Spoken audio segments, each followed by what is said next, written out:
କାଲି ମିଳିବ ସୁଭଦ୍ରା ଟଙ୍କା, ଆସନ୍ତୁ ଜାଣିବା କେଉଁମାନେ ହେବ ଉପକୃତ। ଆସନ୍ତାକାଲି ଶୁଭାରମ୍ଭ ହେବ ବହୁ ପରୀକ୍ଷା ସୁଭଦ୍ରା ଯୋଜନା। 15 ତାରିଖ ଯାଏ ଯେଉଁମାନେ ଆବେଦନ କରିଥିବେ ସେମାନଙ୍କ ପାଖରେ 17 ତାରିଖ ବ୍ୟାଙ୍କରୁ ପ୍ରଥମ କିସ୍ତି ଯିବ ବୋଲି କହିଛନ୍ତି ଉପମୁଖ୍ୟମନ୍ତ୍ରୀ ପ୍ରଭାତୀ ପରିଡ଼ା। ଏଥିପାଇଁ ଆସନ୍ତାକାଲି ଓଡ଼ିଶାରେ ଗସ୍ତରେ ଆସି ପ୍ରଧାନମନ୍ତ୍ରୀ ନରେନ୍ଦ୍ର ମୋଦି ଜନତା ମଇଦାନରେ ଜନସଭାକୁ ସମ୍ବୋଧିତ କରିବା ସହିତ ସୁଭଦ୍ରା ଯୋଜନାକୁ ଶୁଭାରମ୍ଭ କରିବେ। ଆସନ୍ତାକାଲି ହିତାଧିକାରୀ ଆକାଉଣ୍ଟରୁ ଯୋଜନା ପ୍ରଥମ କିସ୍ତି ଅର୍ଥ ଯିବ।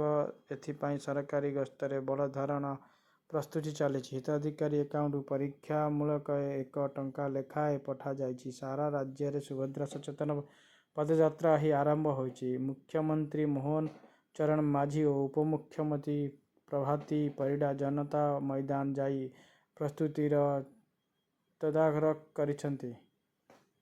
ରାଜ୍ୟରେ ସୁଭଦ୍ରା ଯୋଜନାକୁ ନେଇ ମହିଳାଙ୍କ ମଧ୍ୟରେ ଉତ୍ସାହ ବଢ଼ୁଛି। ଏବେ ସୁଦ୍ଧା ସୁଭଦ୍ରା ଯୋଜନା ପାଇଁ 60 ଲକ୍ଷରୁ ଉର୍ଦ୍ଧ୍ୱ ମହିଳା ଆବେଦନ କରିସାରିଲେଣି। ପଞ୍ଜୀକରଣ ପାଇଁ ବଢ଼ୁଥିବା ଗହଳିକୁ ଦେଖି ସ୍ପଷ୍ଟ ଅନୁମାନ ହେଉଛି ଯେ ଓଡ଼ିଶା ମହିଳାମାନେ ସୁଭଦ୍ରାଙ୍କୁ ଆପଣାଇଛନ୍ତି। ଏହାକୁ ଏକ ସଫଳ ଯୋଜନା କରିବା ପାଇଁ ମହିଳାମାନେ ରାଜ୍ୟ ସରକାରଙ୍କ ସହ କାନ୍ଧରେ କାନ୍ଧ ମିଶାଇ ଛିଡ଼ା ହୋଇଛନ୍ତି ବୋଲି ଉପମୁଖ୍ୟମନ୍ତ୍ରୀ ପ୍ରଭାତୀ ପରିଡ଼ା କହିଛନ୍ତି।